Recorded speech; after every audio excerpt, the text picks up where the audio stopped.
Welcome to the San Clemente Podcast, the only local podcast in the best beach town in the world. We're here to bring you weekly episodes highlighting everything from sports, culture, entertainment, politics, and everything else this beach town has to offer.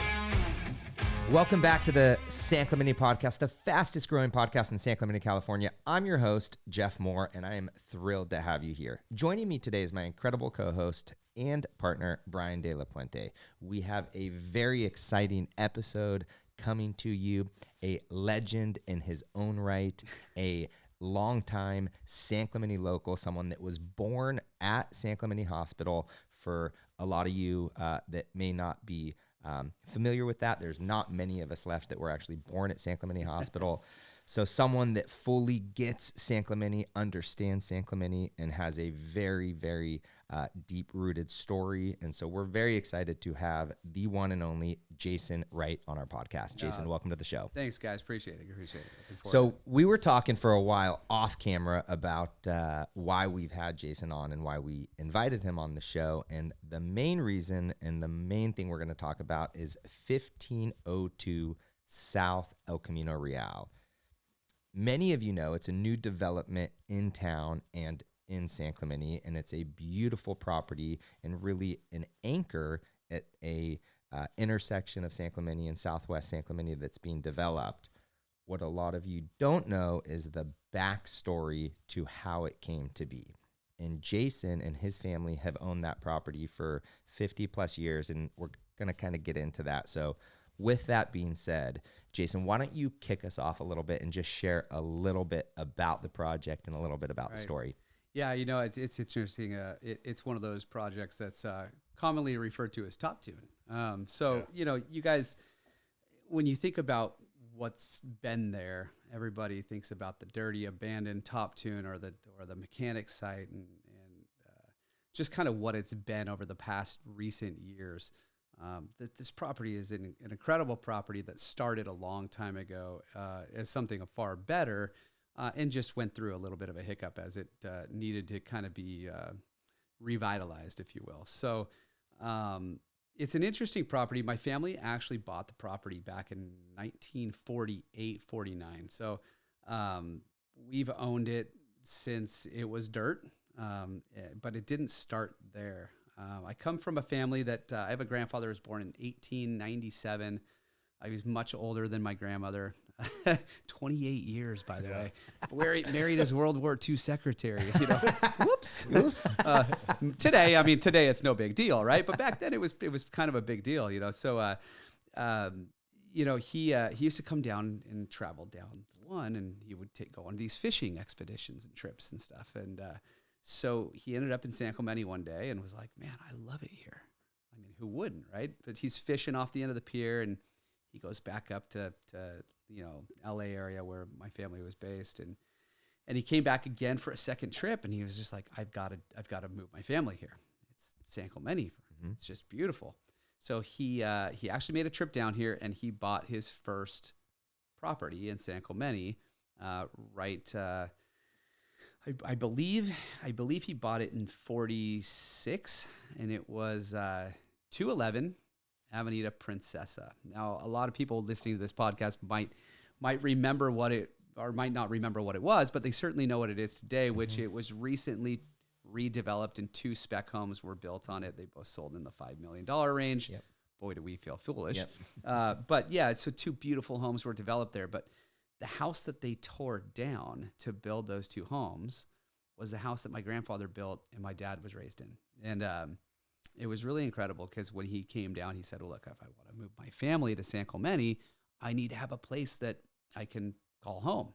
So he bought these 2 lots in the late 40s and hired a contractor and built some relationships and had a home built, the single-story home they tore down. And when it was built, he moved down here. The second property that my grandfather bought was the old top tune, we'll call it, right? And so he bought that property in 1949. And it was an interesting property because my grandfather, after, you know, in the second half of his life, became a builder, developer, salesperson of real estate in San Clemente. And it was interesting that property that he bought, he put his actual real estate sales office on, which we have some photos of here. It's kind of incredible. We got some really old photos of things that were there, but that property was actually at one time almost 3 times as large as it is today. And, if you can think back to before the freeways and the on-ramps and everything were there, San Clemente was just basically a sloping dirt hill. Right. And well, some of those pictures of Princesa House, I mean, you can see all the way through to Marina, the 5-way stop down there on the way to Los Winds, and those pictures are insane. Yeah, it's just like nothing. We'll try to figure out how to get them up and for sure get everyone to see it. But it's wild. The house looks like it did right before it got torn down, and you can see all the way through. It's like a big giant vacant lot. It's wild. Some of these pictures you have are so cool. Yeah, it would be great to rewind the clocks a little bit and go back there. But from what my father explains and people that have been around San Clemente a long time, is you basically had a dirt road in Del Mar that went down to a pier, right. And then you had like a sloping bluff that was just this dirt sloping bluff, and then you'd have like a house and then another house over there and like a house a mile away. It's wild. Today it's quite different, right? And so we've seen a lot of development happen, but so he bought that property and it was just a real estate sales office and developer's office. And he my grandfather, for the course of his life that he was alive in San Clemente, built several homes up and down the Ola Vista corridor. And it was funny, this was his hobby and his trend in the second half of his life. But we have this book of all these properties that he built. And it would be funny because it would have like the acquisition price. He'd be like, $3,500 for this lot and $7,500 for this lot over the years, And he paid his framer, $6,000, and he paid this guy. And he would build these properties, and they would range, between like $35,000 and cost of build, and he would sell them for like $48,000 and $50,000, or some of them he would sell at $28,000 depending on when they were built. But he was making a killing, right? He made a couple $1,000s on every house. It was great. It was good money. Yeah. So he did quite a few of them in town, and so he had his office there forever. And he passed when my dad was 10. He was significantly older than my grandmother was, and but passed when my dad was 10. And my grandmother had this property at 1502 South El Camino Real, where this office was there. And I think the Department of Transportation came in. And I can't pinpoint exactly what year the on-ramp and the freeway and all the construction went in, but they needed a portion of that property. And it happened to be the property where the office was at. So they came in, and through eminent domain, they gave us some compensation, and they took like almost 2/3 of the property. And so we got down to this point where we had this property. It was right off of there was an off-ramp and an on-ramp, and we're sandwiched right in between it. So to some people, that's a great thing. Mm-hmm. Well, to Richfield Oil Corporation, that was a really good thing because they sell gasoline, and there's an on-ramp and an off-ramp, and hey, so they came along and they leased the property from us. I don't know, maybe it was the 60s through the 70s. And it actually became an ARCO station. So ARCO is leasing this property from us. They have tanks of gasoline in the ground, and ARCO, for whatever reason, leaves the lease. And so my dad at the time was a truck driver, owned a trucking company, and John Campbell, a local San Clemente resident, late father of Baja champion Johnny Campbell. They pulled the tanks out of the ground at the station property, and we're like, hey, look, it's not going to be a gas station anymore. We'll just pull the tanks out of the ground. And in came a mechanic shop that became Top Tune. And so, Mohabban and Top Tune, they were there. They were our tenants forever, for a long time. That was in the 70s. That was throughout the late 70s, the 80s, into the 90s. So, and my grandmother lived in town, worked at the local bank at the top of Del Mar.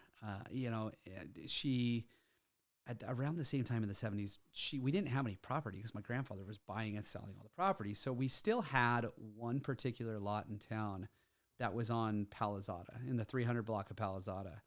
And it was funny because my grandfather bought the lots for two lots for $750 a piece when he bought them. That's wild.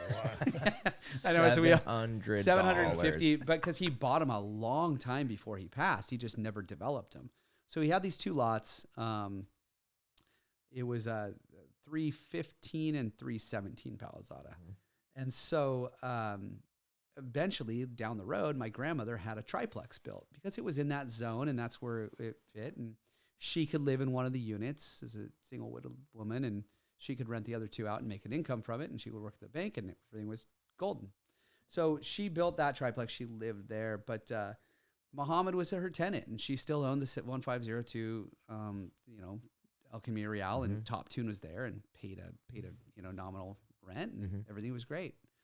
As she got later in her life, Top Tune wanted to purchase the property from us, and we actually did. Our family did a seller note carry, and we negotiated a sale with them, which we ended up, unfortunately, the economy did some things, and Top Tune didn't do so well, and we ended up having to get the property back. So through that process, we got the property back into our name, and here it is. I want to say that was around 2014. My grandmother passed in 2009, and in 2014, we ended up with this property back, and now we've got a property that's contaminated because it's had a gas station in it. The tanks have been in the ground.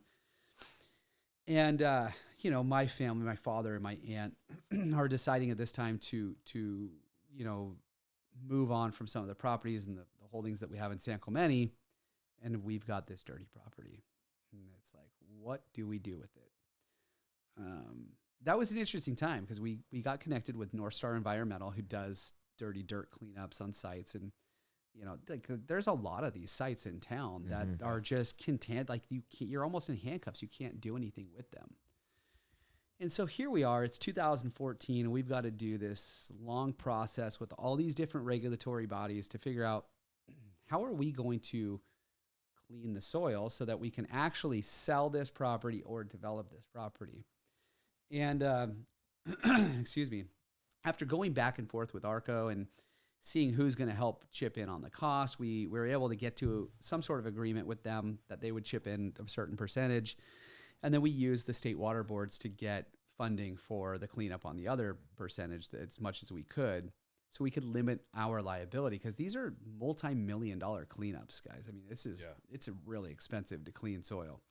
So we start this process, and it takes 4.5 years. Oh my gosh. Just 4.5 years of nonstop machines running, vapor extraction, pulling these contaminants out of the soil. And I think about this time we're getting into like 2018. Well, in 2016, I became a real estate salesperson. And started selling real estate. And my first task I had was selling this Mission Impossible property. And so as we're cleaning the property and we have it listed, I mean, just name a couple drive-through tenants that you guys could think about. Like Taco Bell. Oh, they came McDonald's. Starbucks. So we had all these Thank you suitors for leaving coming that at one us. for Yeah. me. It's lob. Yeah, it's a soft lob. toss. So we get all these national drive-through We tenants. knew where it was going. Yeah, we did for sure. And at the time, I'm thinking to myself, this is incredible. Yes. And we've got an off-ramp right there. We got an on-ramp right there. It's going to be great. And it just doesn't go that way. And we start getting into all of the requirements of the city for these uses and what it's going to take to get the stacking right so that we're not encroaching on the intersections. And it was a challenge. And I think that we went through this process with 3 or 4 different ESCOs with drive-through tenants. And none of them could get their site approved. It was just too much of a concern of the city that this was going to go into the intersection and that we were going to stack up traffic. So we ended up with one person in particular who was going to put a Starbucks there. And of course we had the discussion with the city, and we're like, oh, it's a Starbucks. And we started counting how many Starbucks are in town. Yeah, there's a lot. Like, oh no, the city's going to hate us if we put a Starbucks there, but it might be the only way to develop this property. So we get down the road with this developer who's going to put the Starbucks in. And I think it was like the straw that broke the camel's back was at the last minute, the city had this landscape requirement that they were going to be asking of this guy to meet. And he was just like, he was exhausted with it. He threw up his hands. He was like, this site can't be developed. And, which is deflating for you guys too, right? I mean, here you are finally getting to a position to where you might be able to move the property, right? And get it developed. And you go so far with a tenant. Yeah. And at the last minute, it just falls apart. It just falls apart. And so it kind of falls apart in our lap. And we're just, I think at that point, and I just remember saying to myself, like, what are we going to do here and how are we going to get this sold? So I had a conversation with my dad and my aunt, and we decided that I was going to take the lead on trying to come up with a new concept that was not a drive-through. So a little bit about the site. The site's at the end of an on-ramp, and it's referred to as a gateway site because it's a gateway into San Clemente. You get off the off-ramp. It's the first thing you see as you enter our beautiful city. So the architectural standards that they want on that development are very Spanish colonial, traditional to the style of what we have here in San Clemente. So we thought, well, who better than this guy, Michael Luna? You know, he does some of the most beautiful Spanish architecture that you've ever seen. And he's really got a beat on what can get approved in San Clemente and what the processes are. So I remember sitting down with Michael and I said, hey, look, here's what we've been through and here's where we're at. We need to come up with something right here that really not only works for the city, but works for the style and that also will bring value to the community. And I think that was important to Michael and it was important to us as we have this great history here that we really wanted to have something that had a value to the community. And after seeing the drive-through thing just continue to fail, it was kind of like we felt this like integrity to the project. Sure. And so my dad was all in on it and with me. My aunt was a participant and we started developing this great concept. And it was just a concept at the time because what we really wanted to do was create a concept that allowed somebody else to pick up the dream and run with it. And, Michael did a phenomenal job of creating one of a front-loaded building right on the corner that just really had a lot of style to it and finesse and actually functionality and finesse to it to where it's like, hey, look, we're on a smaller lot. We've got to make the highest and best use. It's got to benefit this. There's a lot of moving parts right there. So Michael came in and created this beautiful, beautiful concept. And I think it was within weeks after we had that concept kind of laid out, my phone rings. And it's this gentleman named George Stambuk. And George, he represents this client. And we started talking for, I want to say it was like maybe 30 or 45 minutes, just about what we were starting to do there. And he said, hey, look, I think this is really interesting. I want to talk with my guy. And then, if he's okay, we'd like to meet with you. And so they had a conversation. I got a call back and we all met. We spent about like 2.5 hours in that meeting where we just talked about San Clemente. It was really interesting. We didn't really talk too much about the project, but we talked a lot about San Clemente. Right. And I remember when we got into the project, we pitched the project, the next thing was, hey, I want to come check this place out. I want to come see it. Let's go walk it. And I remember when Sanjay Patel came down to San Clemente the first time and we walked the property and we just drove around San Clemente and you could just see that he was like, I'm in love with this place. And you could feel his like just gravitational pull towards everything San Clemente is. And it was incredible to see somebody else that really bought into kind of what's here and the lifestyle and the community.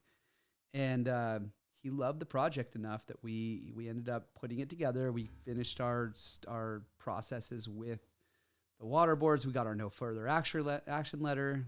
We did some due diligence on getting everything put together. And Sanjay bought the property to continue the dream.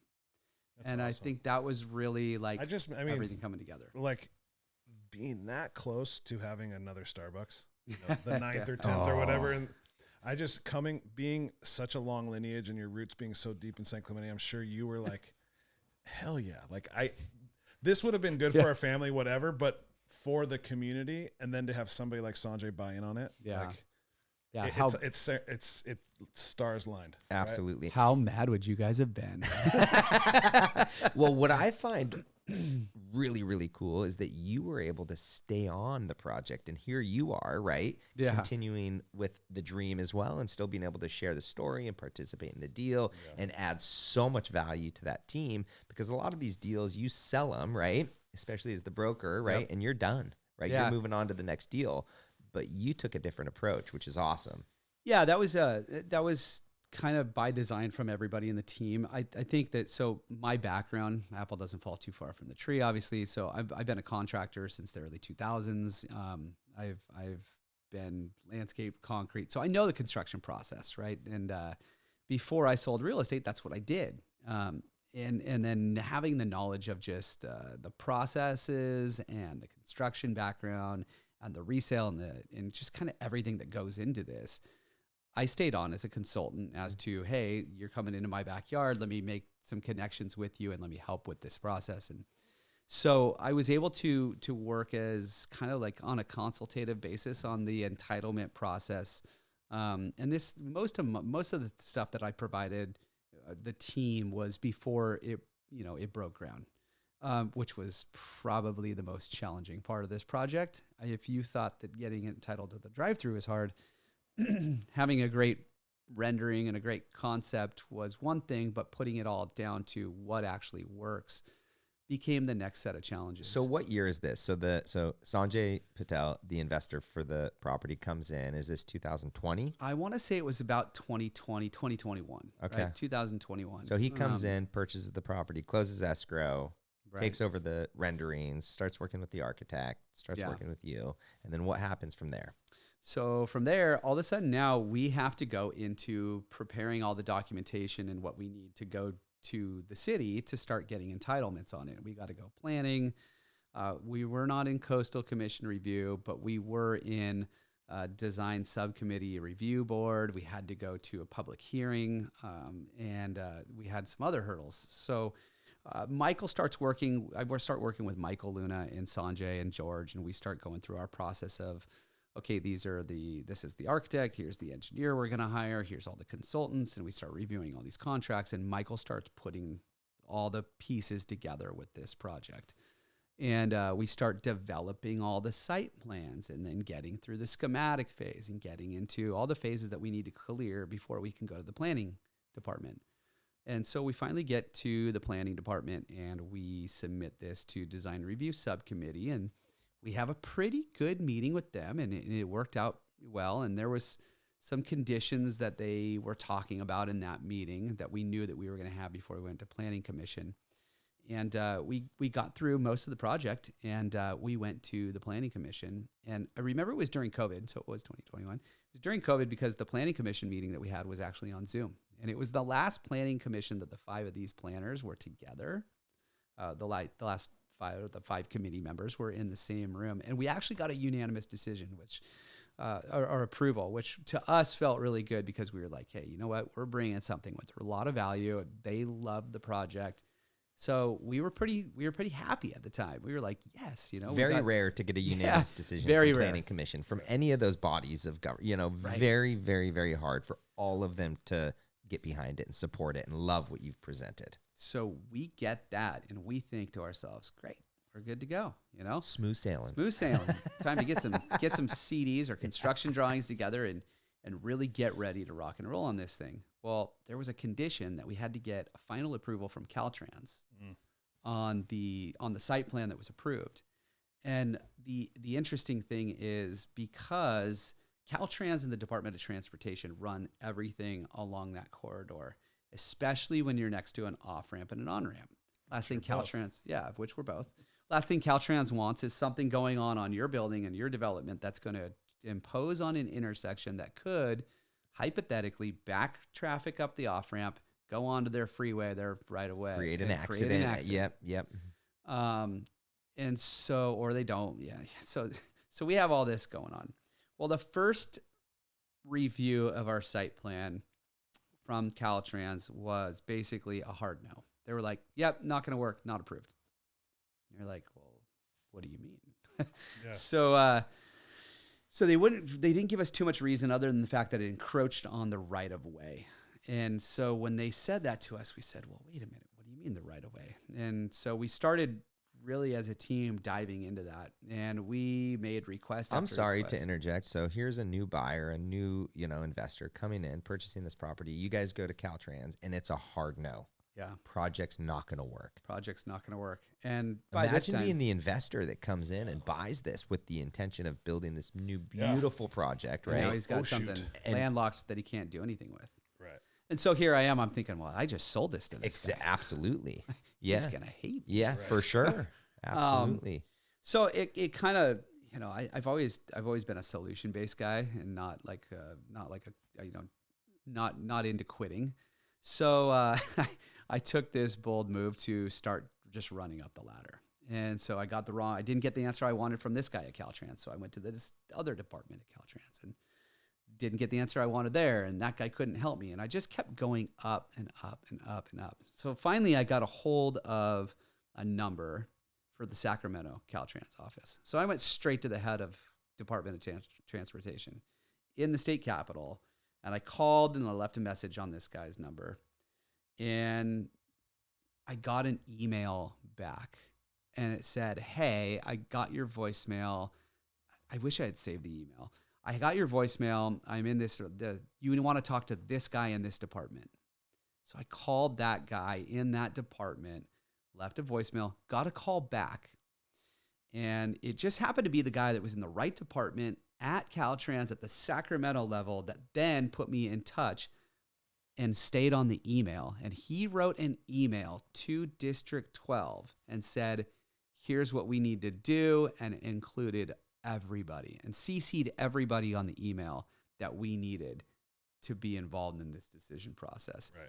Once I had that email with everybody's email addresses, I was like, I got the director of District 12 in every single department that made decisions on approvals for site plans in the right of way. Right. That took several months, by the way. That did not happen as quick as I just said it. No. That was like leave a voicemail, waited several weeks, got an email, called and left that guy, waited, got an email. Like the waiting time frames between when you take action to when you get a response is huge. Wow. How was Sanjay and his patience? Because a lot of developers that are putting this much capital into a project are not patient people. Man. How was Sanjay? Sanjay is one of the has some of the best resolve of anybody I've ever met in my entire life. He is a very calm, methodical thinker, doesn't overreact, stays very in the moment, and he doesn't panic. It's kind of incredible. And how big of a game changer, right? Oh, it just to have someone like that. It took so much pressure off of, hey, look, every single step of the way, we just kind of knew, like, this is what we have to do. This is where our focus is at, and this is what we're going to do. And when we get through this, then we'll go to the next step. Yep. It was kind like of a trip. Like you're not acting out of fear. You're like, I want to, what's the right word? I want to like perform for this. right for this guy because he's nice, right? Oh, Well, You work harder for supportive people and that are he's appreciative. understanding and Yeah. all that stuff. You're like, I need to perform for this guy. Like, it's Yeah. almost more empowering working for that. Oh, absolutely. I mean, like, and keep in mind, this is a guy that's buying into, he's buying into our community. He's buying into our way of life and our lifestyle. Mm-hmm. He's buying into us. Yeah. And he's like, I like what I see and I want to be a part of it. So like, that's not a guy that you just want to just let down. Right. So we continue on with this Caltrans thing. And finally, we had title officers involved. We had people sifting through old title books and maps, looking for what they were talking about as an encroachment of their right of way. And I got on the Zoom call with Michael and George and Sanjay and everybody. I said, hey, look, this is the only map that we have that shows the right of way. And the legend had at the bottom of the map had like the dotted thing that marked where the right of way was. And we noticed that it came up, it came down El Camino Real towards the bridge, and it jumped across the street over towards where Tommy Burgers was at, and then ran on the other side of El Camino Real. Mm-hmm. So when we got back on the Zoom call with Caltrans, we pointed that out and we said, hey, unless you can show me a map that shows that we are encroaching on this right of way, we don't see where your argument stands. And lo and behold, through enough argument, it stood up and they approved the plan. But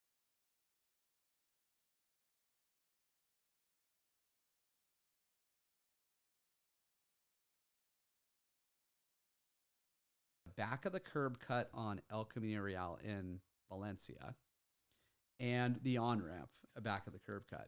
And we have to have a driveway that's a specific width. And we can only move it one direction or the other. Like, you know, I don't even know how many feet. We had less than a foot. Maybe it was like a foot. I'd have to recall with Michael Luna. But Michael had to make this driveway work. And he had to shift it so where it wasn't in the middle of our building. Right. We can't redesign the building at this point. And Michael finds a way to get it to where it's not within 50 feet of the on-ramp and it's not within 50 feet of the off-ramp. The off-ramp was the easy part, I think. It was the on-ramp that was the difficult part because we had to start pushing this thing towards the building. And so we get that final approval and we finally got a grading permit, guys. This was like, and I think from the start to the finish of that, I want to say this started. I mean, look, if I had to go back to when we took the property, we're talking like 2014 to 2000, between vapor extraction and the cleaning of the dirt. That's Sanjay 4.5 years. That's 4.5. Then we got another 2021 to, when did we break ground on that? 2022 almost. So like, that's just, that's a long time. 7, let's just call it 7 years of the approval process of preparation, just in preparation. Before you even break ground. Before you break ground. Just to get the grading permit.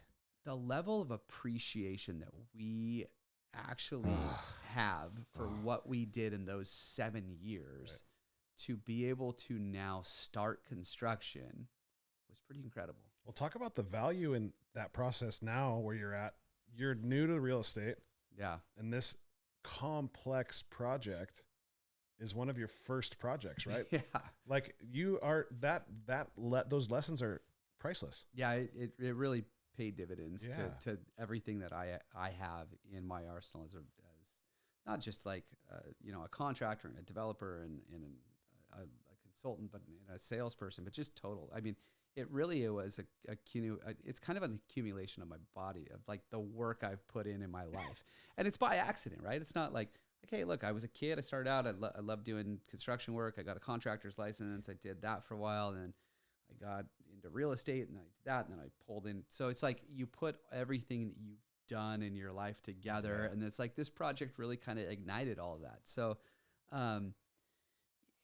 after that process with the property, then it came time to interviewing contractors and connecting with local contractors. In putting kind of the bid process together. And that was interesting. I did not know our current contractor when we started this. We had interviewed some other local contractors and we kind of ran into, I think it was with you. We met Mark Williams of MWC Constructors and Mark was everything we were looking for, really. I mean, when we interviewed with Mark, we had sat down with several different other contractors, and he just had this amazing process where he was like, hey, here's what we do. We're going to take the plans. We're going to put them into this system that scans them all in and gets all the lineal footages, and then it goes out to this national database, and it'll tell you exactly what your approximate build cost is going to be. And then we get started. And it was like, well, what do you mean? Tell me more. Right. Yes.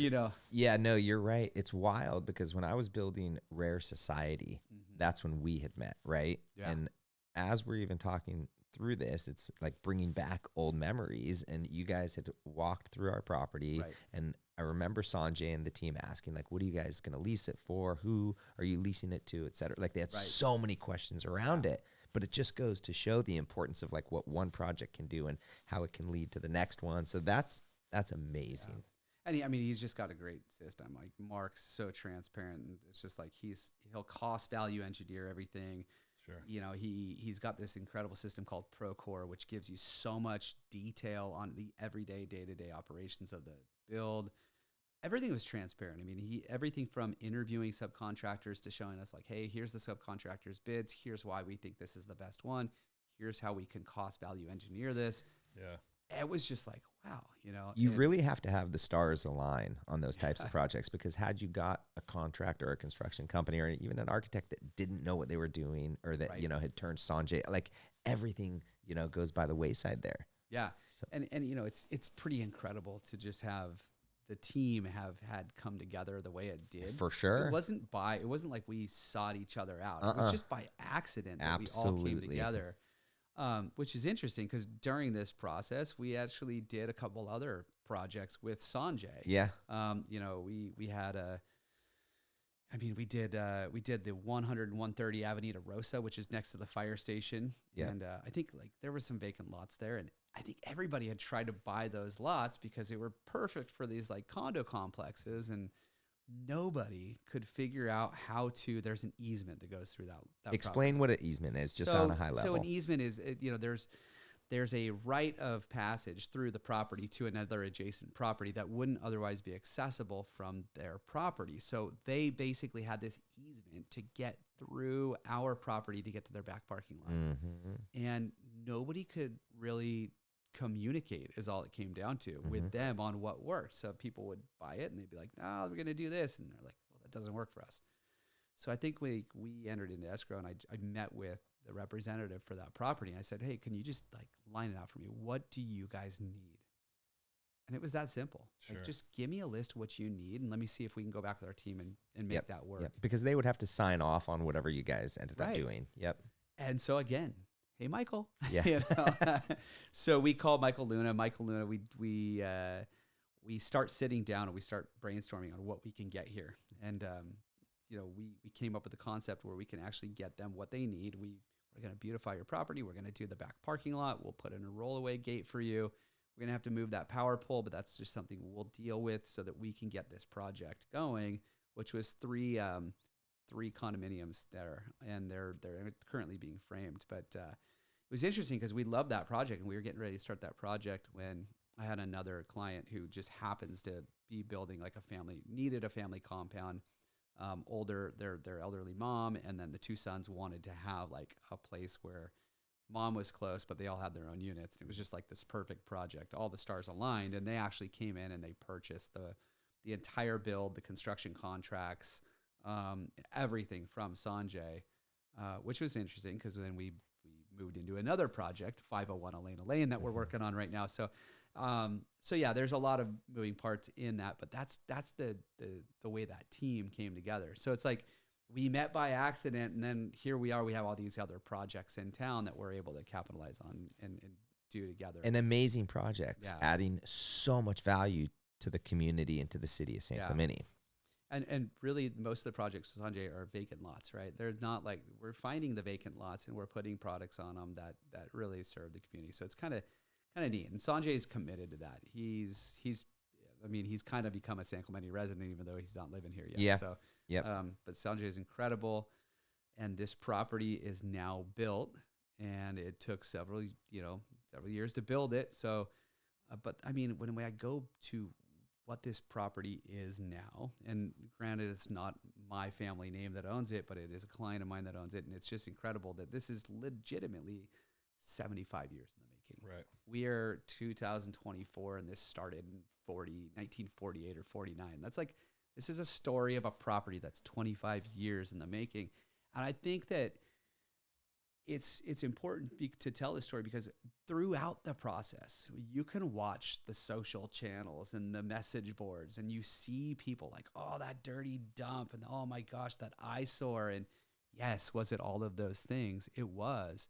But the reason for it is because the amount of work that went in to just getting approvals to put a shovel in the ground, it was almost necessary. Right. But somebody had to take that and do it. Somebody had, and it's like, if we had, I kind of feel to this day that if we hadn't done, you know, the work in getting that soil cleaned up and coming up with these concepts, I think it would still be sitting as an abandoned gas station to do. Yeah, no, it's beautiful. That intersection is better for it. Yeah. And I think your grandpa would be proud. Yeah, Like it's cool that you're still attached to it. You'll forever be attached to it, which is rad. What's happening with it now? Like, where are we at? Like, what's going on with the property? So right now we are. So George Stambuk is the commercial broker that works with Sanjay, and he is heading up the leases, the commercial leases. Cool. I do a lot of residential stuff. George does the commercial. So George has got a couple.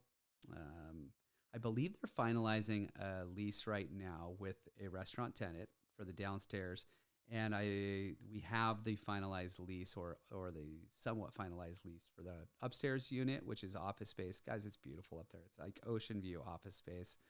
But yeah, both spaces I believe are pretty close to being leased out. I don't know that they're 100% committed yet, but there's still some work that's going on with TI, tenant improvements, and so there'll be another round of work that has to happen on the interior of the restaurant space before we actually say, hey, we can walk up the street and grab a bite to eat. But I'm going to tell you, I think whatever restaurant goes in there, it's going to bring so much value. I mean, the Southwest San Clemente people are going to be able to literally walk up the street or drive their golf cart up the street and just have a nice restaurant on that south end side of town. For sure. And that's going to it's going to be an incredible spot for years to come.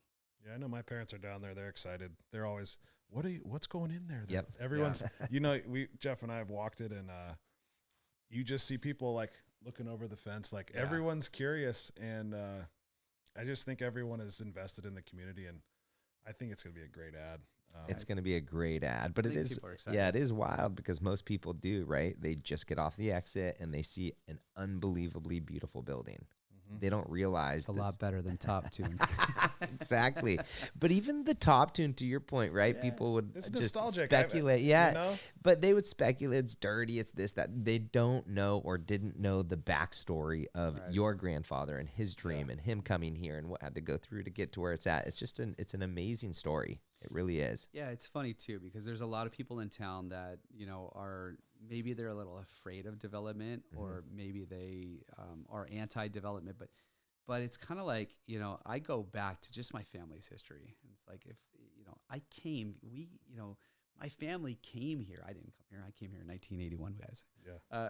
My family came here so long ago. It's like there was like 1,300 people in town or something. I mean, it's some like of nobody these in pictures. town. And the funny thing is like we're a part. I feel like I'm a part of the development of the revitalization of Southwest San Clemente. And I don't think it's something to be afraid of. I think it's just that like when you have something that's great and you have a lifestyle that others, want, and it's only a matter of time before it attracts a lot of people. And I'm not saying that we need to become this overcrowded city, but it's like if we're like kind of like just out in the community instilling what we believe to be community values and we're like living the lifestyle and we're showing by example, we're going to attract people that want that lifestyle and that will have those community values. And like Sanjay is such a perfect example of that.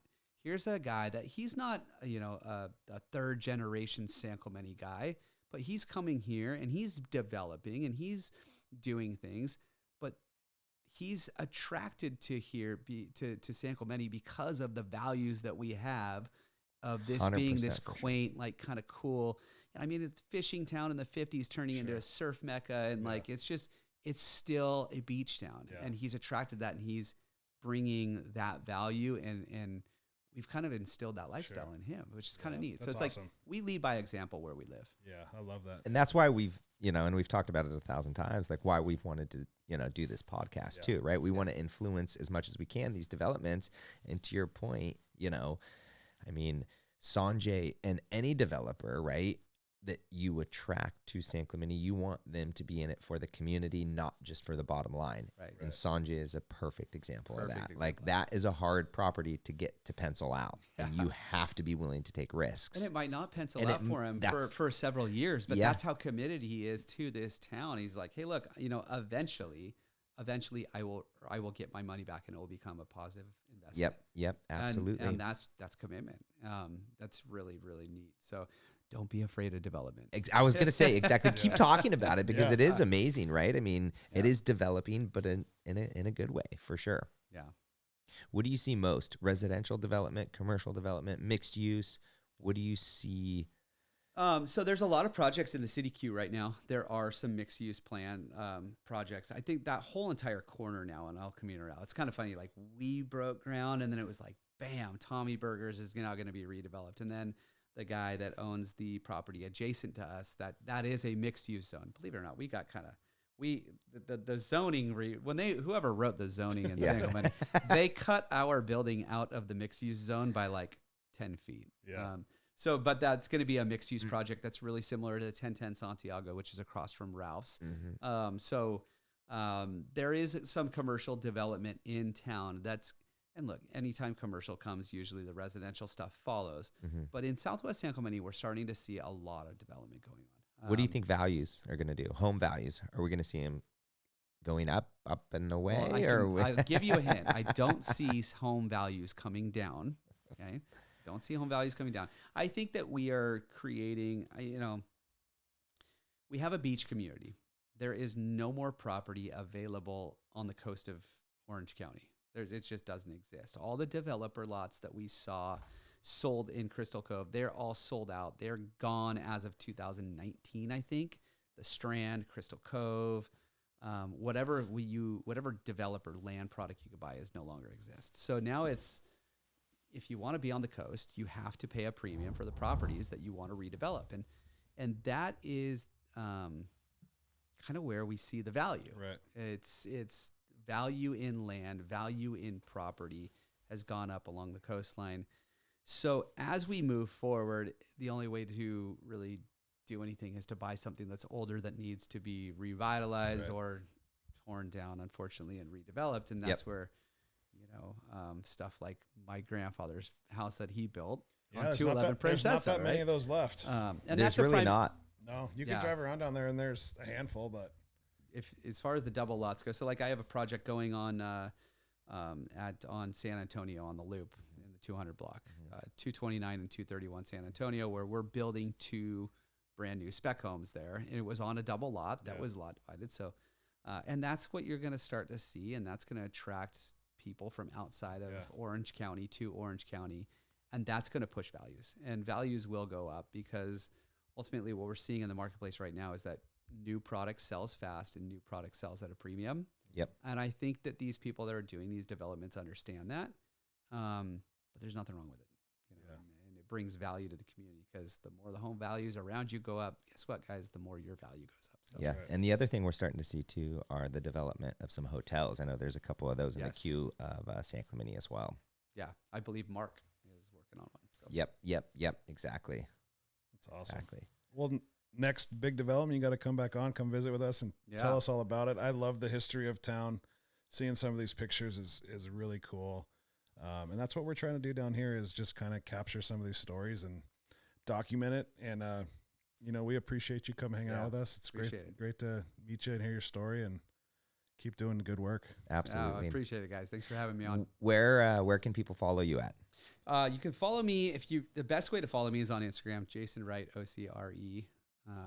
And you'll get most of my stuff there. And then I got a link tree where you can get all my contact information there. Awesome. Yeah. Any last things that you want to shout out? Any other projects that you're working on that you want to talk about quickly before we tap out of here? Yeah, I not just yet. I'll give you guys some insight that I throughout this process and throughout everything that I've done, I've kind of put together a very tight-knit group with a real estate fund where we actually are going to become developers, and we are going to use our experience to really push some projects that are value projects in San Clemente and in Orange County. So if anybody is ever looking for a way to get into development or a way to invest some money in real estate, but hasn't really thought about what that process looks like and how to do it, we will, over the course of the next year or so, be putting together projects that we're going to create small groups of people and investors to go do these developments with people. So awesome. That sounds amazing.